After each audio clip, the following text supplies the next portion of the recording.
চাওক যেতিয়া বতাহ বলি থাকে শুকান পাতবিলাক সৰি থাকে জোৰকৈ বতাহ বলিলে কেঁচা পাতবিলাকে সৰে আৰু পাত সৰিলে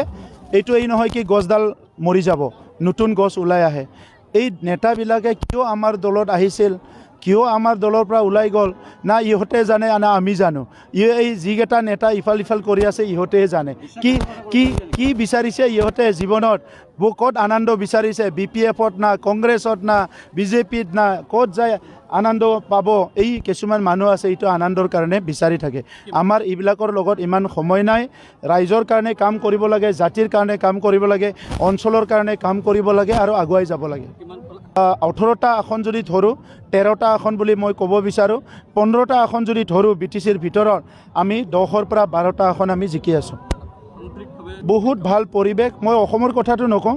আজি যেটো BJP কংগ্ৰেছ ক'ত কিমান আহিব ইয়াৰ ওপৰত মই এতিয়ালৈকে এনালাইসিস কৰা নাই মই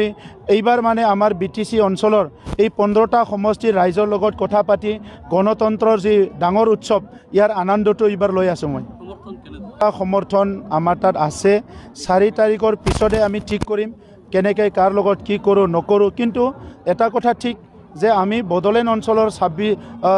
35 লাখ জনগণ আৰু অসমৰ 4.3 কোটি জনগণ ন্যায়ৰ কাৰণে শান্তিৰ কাৰণে অধিকাৰৰ কাৰণে কাম কৰিম